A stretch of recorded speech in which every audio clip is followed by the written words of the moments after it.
Saudara, firman Tuhan masih mengenai bagaimana kita mengatasi krisis atau bagaimana kita mengatasi persoalan-persoalan dalam hidup kita. Firman Tuhan berkata, sama sebagaimana imanmu jadilah padamu. Dengan iman yang teguh kita pasti berkemenangan. Maka sebaliknya, kalau tanpa iman mustahillah kita berkenan kepada Tuhan. Tapi kalau kita mempraktekkan iman kita, Tuhan akan menyatakan kuasanya seturut dengan iman kita tersebut. Ketahuilah saudaraku bahwasanya Tuhan kita masih Tuhan yang hidup di atas tahta. Dia masih memegang kendali. Dia masih mengadakan tanda jaib, tanda mujizat. Bahkan saya percaya penuh mujizat Tuhan sudah tersedia bagi saudara.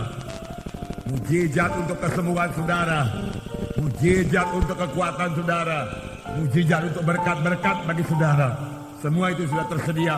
Apakah itu berkat rohani, apakah itu berkat materi yang sangat kita butuhkan pada masa-masa krisis ini. Tuhan sudah menyediakannya bagi saudara. Bahkan sebenarnya Tuhan Yesus telah menjadi miskin supaya dengan kemiskinannya kamu menjadi kaya. Banyak sekali janji-janji Tuhan mengenai hidup yang berkelimpahan ini. Bahkan firman Tuhan berkata, aku mau engkau keberkatan saudara-saudaraku, sama sebagaimana jiwamu keberkatan dan jiwamu baik-baik saja. Pandanglah kepada Tuhan Yesus pada pagi hari ini saudaraku, dan berharap kepadanya saja. Maka saudara akan keluar dengan kemenangan melintasi masa krisis ini. Saudaraku, kita melihat satu bangsa pilihan Tuhan. Bangsa pilihan Tuhan yang berada dalam keadaan krisis. Apa yang jadi kepada bangsa pilihan Tuhan ini, yaitu bangsa Israel. Bagaimana mereka keluar daripada krisis mereka? Apa sebabnya mereka ditimpa krisis tersebut? Bagaimanakah caranya mereka keluar daripada krisis itu? Bagaimana caranya mengalami mujizat Tuhan? Hakim-Hakim pasal 6 ayat 1 sampai 6. Baiklah kita baca bersama-sama. Hakim-Hakim pasal 6 ayat 1 sampai 6. Kita baca bersama-sama. Dapat saudara? Mari kita baca. Tetapi orang Israel melakukan apa yang jahat di mata Tuhan. Sebab itu Tuhan menyerahkan mereka dalam tangan orang Midian 7 tahun lamanya. Dan selama itu orang Midian berkuasa atas orang Israel. Karena takutnya kepada orang Midian itu, maka orang Israel membuat tempat-tempat perlindungan di pegunungan, yakni gua-gua dan kubu-kubu. Setiap kali orang Israel menabur, datanglah orang Midian, orang Amalek, dan orang dari sebelah timur, lalu maju mendatangi mereka. Berkemahlah orang-orang itu di daerah mereka dan tidak meninggalkan bahan makanan apapun di Israel, juga domba atau lembu dan keledai pun tidak. Sebab orang itu datang maju dengan ternaknya dan kemahnya, dan datangnya itu berbanyak-banyak seperti belalang. Orang-orangnya dan unta-untanya tidak terhitung banyaknya.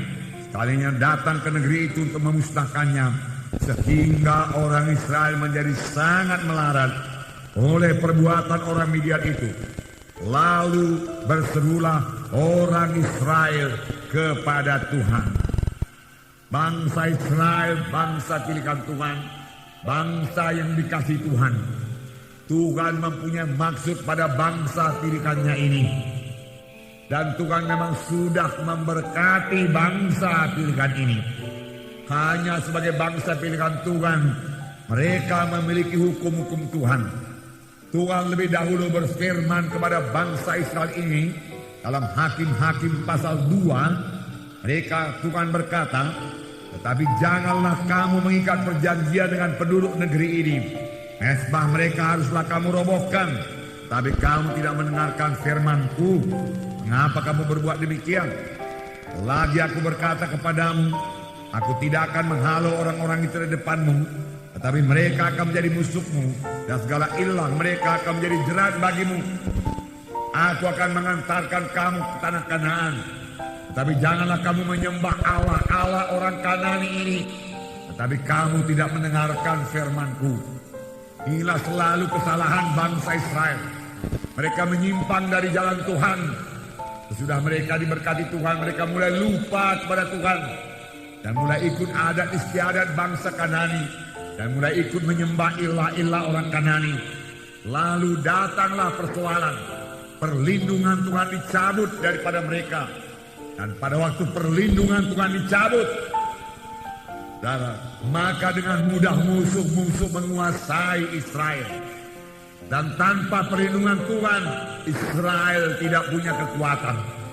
Tanpa perlindungan Tuhan, bangsa pilihan Tuhan sekarang ini, anak-anak Tuhan juga tidak punya kekuatan. Apakah yang menyebabkan perlindungan Tuhan itu dicabut? Perlindungan Tuhan dicabut karena ada dosa yang tidak diselesaikan. Biasanya bangsa Israel, jangankan bangsa Midian datang yang tidak terhitung banyaknya, bangsa Mesir yang kuat sekalipun tidak sanggup mengalahkan mereka. Panjang mereka menyembah Tuhannya, panjang mereka bersekutu dengan Tuhan, panjang mereka tidak berbuat dosa. Dosalah yang menyebabkan mereka lemah. Dosalah yang menyebabkan mereka kalah. Dosalah yang menyebabkan anak-anak Tuhan sekarang dikuasai oleh setan, dikuasai oleh kutuk dosa. Dosa menyebabkan doa tergendala. Firman Tuhan berkata, bukannya tanganku terlalu pendek untuk menolong kamu, bukannya telingaku terlalu berat untuk mendengarkan doamu, tetapi dosamu serupa dengan dinding memisahkan aku dengan engkau. Tuhan berkata, parah sekali akibat dosa itu. Kekalahan selalu datang karena dosa yang tidak diselesaikan.